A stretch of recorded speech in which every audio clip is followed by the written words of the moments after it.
Este es un bosque seco. Y aunque a simple vista pareciera un área llena de matorrales y puro árbol muerto, es uno de los bosques más resilientes o de los que más aguanta de toda la zona tropical.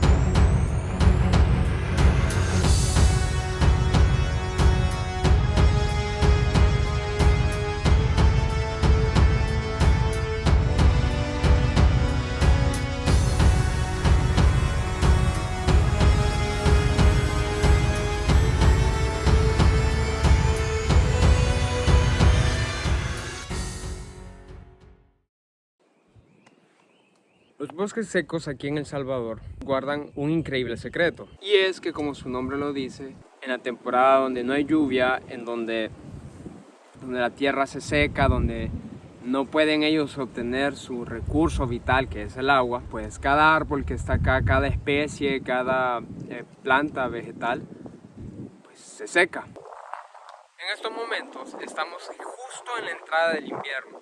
Todavía no ha empezado a llover como tal, pero ya en algunas zonas altas ya hay ciertas precipitaciones.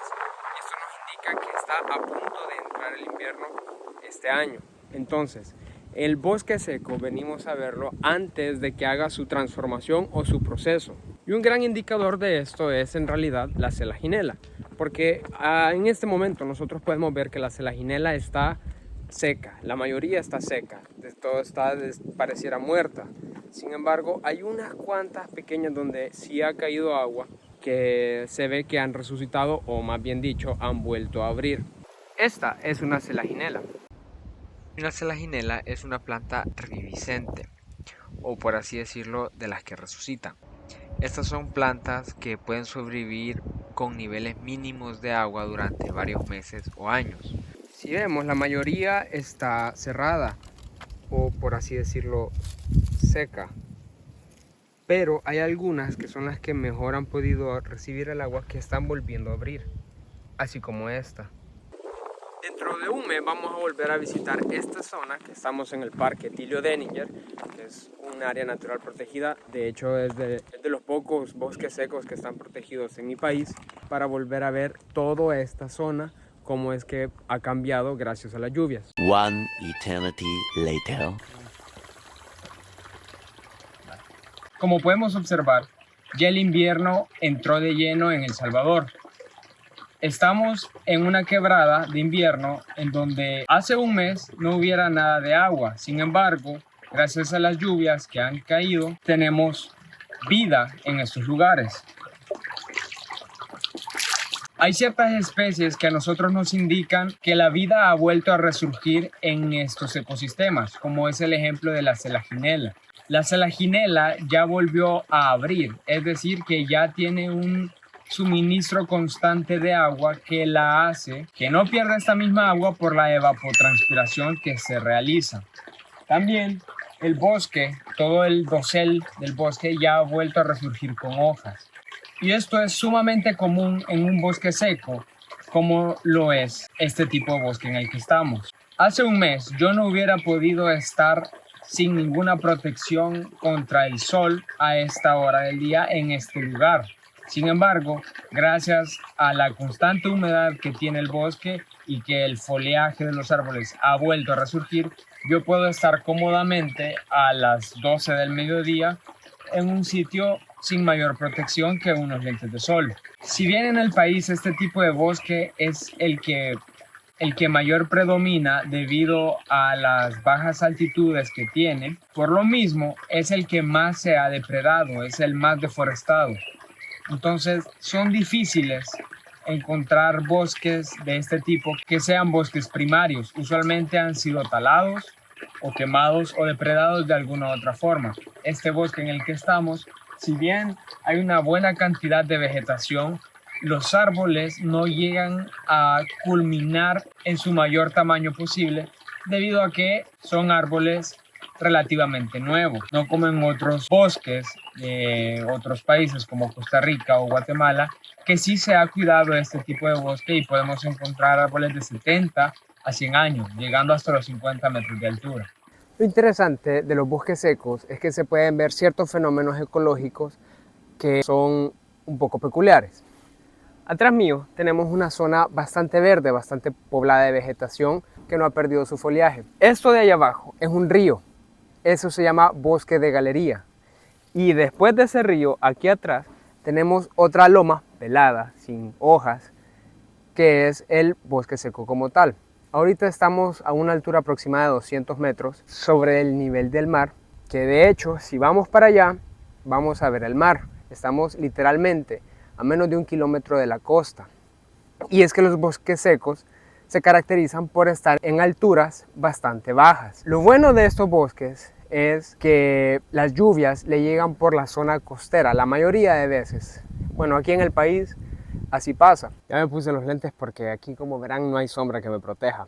Estos dos ecosistemas bastantes veces están complementados porque aquí en estas zonas donde hay como tal bosque seco, donde en el verano no hay ningún follaje, obviamente se queda sin agua.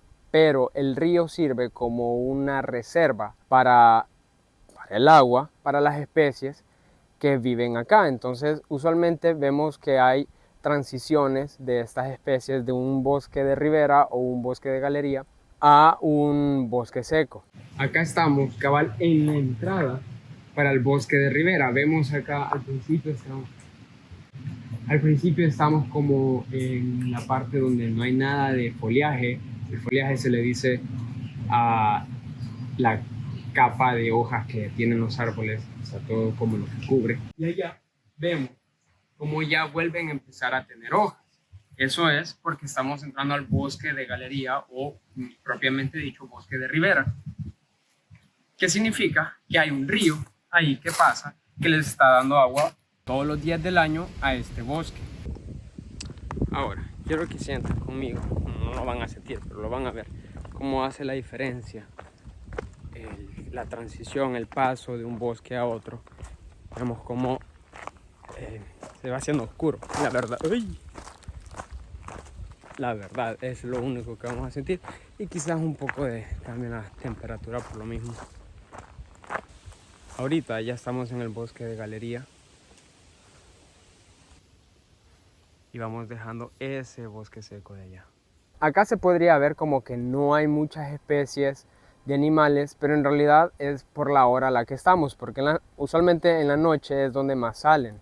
Pero en este tipo de bosques podemos ver tanto mamíferos medianamente grandes como coyotes y venados, como también anfibios, reptiles. Las serpientes es bastante común de acá porque las serpientes, recordemos que son especies que no pueden regular su temperatura corporal, entonces un lugar caliente les conviene a ellas y tienen un mejor metabolismo, porque su metabolismo, al no ser otra vez reguladoras de temperatura, está determinado por la temperatura del ambiente. Es decir, si aquí estamos a 30 grados, la serpiente va a estar a 30 grados. En cambio nosotros no, nosotros puede estar a 40 grados afuera, a 20, a 10, y nosotros nos vamos a estar manteniendo en nuestros 36 grados normales. Eso significa que somos de sangre caliente. En cambio las serpientes y otros animales como peces, anfibios y los reptiles son de sangre fría. A eso se refiere el término. Ahora, ¿qué está pasando con los bosques secos? Bueno, si nos fijamos, de hecho de aquel lado donde está la playa, la zona turística, hay bastante vegetación, se ve bastante verde, y uno diría, ¿eso es bueno?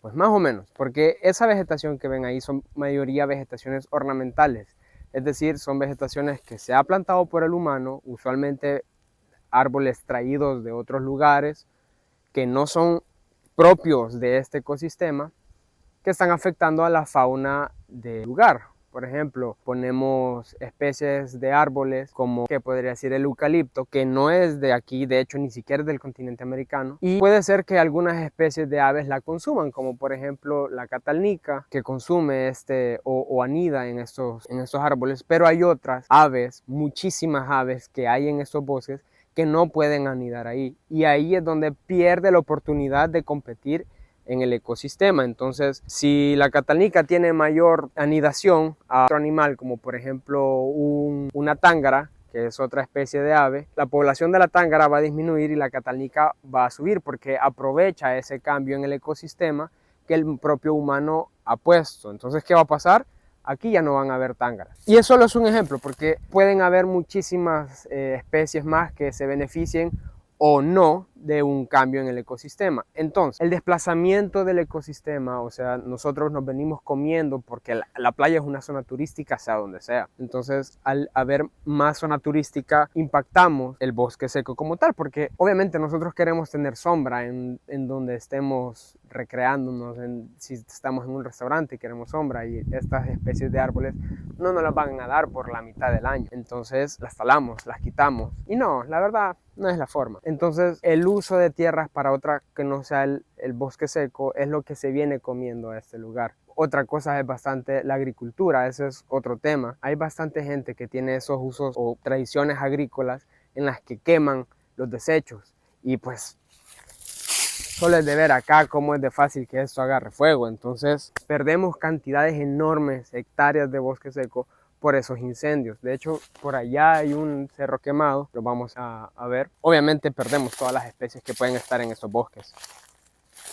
Y como pudimos observar a través de todo el video, estos bosques guardan bastantes especies de fauna, tanto reptiles, mamíferos, aves, anfibios.